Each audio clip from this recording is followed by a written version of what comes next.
Cheers, Drew. Cheers, Brian. Wow, you look all kinds of cozy here this morning. I love that mug. It's so good. Mm-hmm. So you're starting the sweater season early here. You're not a purist. Well, It's not a Christmas sweater. No, this is more Nordic. It's a winter. But sweater. no, I am starting it early. To be fair, it's coming. It's happening. You got so many now, right? Thanksgiving is so late this year. We've already got the office decorated. We're making it happen. That's right. Flipping the switch. Fair enough.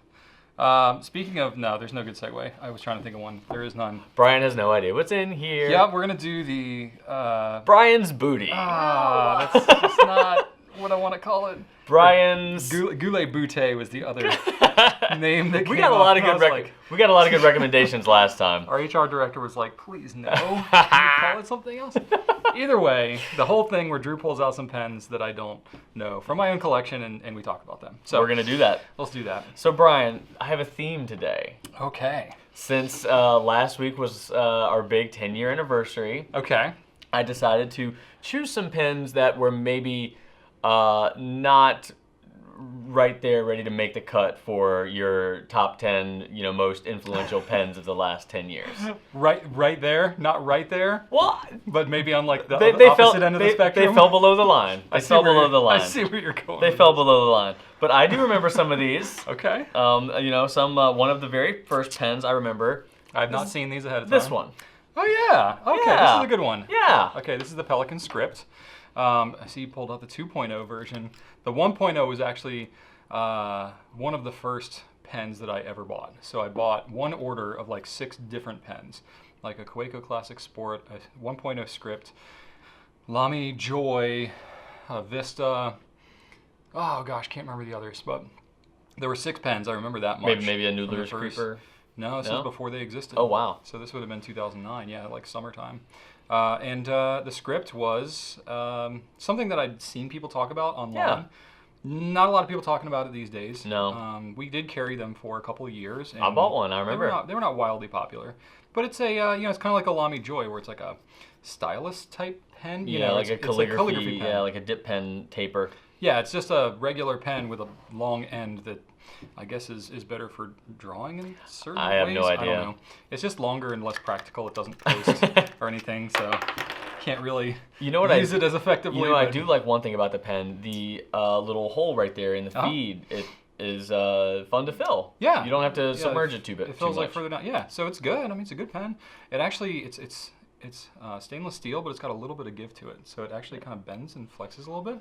And that was kind of my first introduction to like a nib that felt kind of soft, because I wasn't buying gold nib pens right off the bat. And I told Rachel, I was like, oh, that's kind of nice. It feels different. Yeah, and I told Rachel my picks today, and she said that you would ink some of these up and leave them inked, and then like tape like the color of the ink to the pen. Oh yeah, because I really liked these, and it was my first. This and the Lamy Joy were my first, metallic stub nibs, whatever you want to call it. So, literally that I'd ever used in my life. So, it was kind of eye-opening for me, and I was like, I really dig this. So I bought like 6 different scripts, and I had a hard time remembering what ink was in what. So I would literally just like do a sticky note or a piece of paper and just like tape it to the barrel. It was really ugly, but so it worked for me. Fantastic. Okay, so next up, let's see. What do we got? I've got 2 and a bonus if we have time. Let's go with this one. Okay. Oh yeah. Oh, I know you know this one. I do. I remember Super 5. Yep. That's a snap cap. I completely forgot about this pen. So this is a pen that came out of Germany. So they had ink and pens. And it's one of the things that is now flashing back to me. It's all black. The grip is metal, and the body is plastic. You don't see that often. No, and it looks exactly the same, but it feels super off balance. Like it's tricking you. It's very front weighted, which is it's not necessarily a problem or anything. It kind of fools you because it looks like the whole thing is made of either metal or plastic. So did Super 5 have a name for their pen model, or was it just the Super 5 I'm pretty sure pen? It's just the Super 5. I think this was it. This was the only Okay. pen. But the reason we liked it is because it had a 0.5 or a 0.6 millimeter stub. And they had different accents. Like this one's a yellow one. Didn't they have different accents for different nib sizes? Yeah, they had a couple different. They had like a yellow, and they had a slightly different yellow. If you remember, it was like an orangey yellow. Was it per nib size, or was it just like you could pick? I I think you could based just, on color. I think you could just Okay. pick, but I'm failing to remember I exactly. don't remember. This was 6 or 7 It years was a while ago. It was a while ago. It was not super popular. But it was Super 5. But yeah, so we discontinued it. They did not have any U.S. representation, so we were buying direct from Germany. It wasn't super popular. It was, by the time we had importing fees and all this stuff, it just didn't make sense for us to continue carrying it, and everyone's forgotten about it since. So But maybe here now we are there'll be a today. resurgence. Decent pens, though. They were in like All the right. $25 range. All right, here we go. All right. What do we got? Oh, yeah. This is a good one. I like this one. This is the Pilot Fermo. Then Which is technically it's a vanishing point, right? Yeah. They call it a vanishing point. Fermo. Fermo. Yeah, it's got the same nib unit as the vanishing point and the Decimo, so you can swap them in between them all.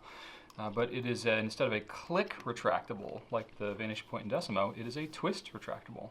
So it's got the same mechanism inside there that has the little hood that traps the nib and keeps it dry, and it's got the clip on the writing end of the pen, just like the other pens. It's just slightly longer. Is it thinner? It's about the size of a about the Decimo. same? Okay. So it's like a Decimo. So it's a little thinner than a vanishing But point. heavier than a A Decimo. little bit longer. Yeah, I think the Decimo is made of aluminum instead of brass. And I don't remember. This one feels like It feels like brass to me. Yeah, because you can really feel the difference. The Decimo always feels really light to me. Yeah. and Whenever it I is hold lighter. the Decimo, I'm I like, don't know what it's this- surprising. I don't know. Maybe that's the mechanism inside, though. Yeah, the twist is going to have a little bit more stuff in it. I honestly don't know what this is made It of. always confused me because we call this is called the vanishing point Decimo. The other one's, this is the vanishing point Fermo. The other one's the vanishing point Decimo, but the other vanishing point is just the vanishing point, right? Or is it technically the capless? Technically, it was the Namiki capless when it first came out. Okay. And then they branded it under the Pilot, so it was, I don't know if it was the Pilot capless for a while, but then it just kind of became the vanishing point, and I think the capless part just kind So of it's like a self-titled album. disappeared. Yeah. Sort Okay. Of, yeah. Fair and enough. that one's kind of the one that everybody knows. Yeah. The And vanishing this point. one, do they still make this? Yeah. They do? Okay. Yeah, they do. I think it's just not super popular here in the U.S.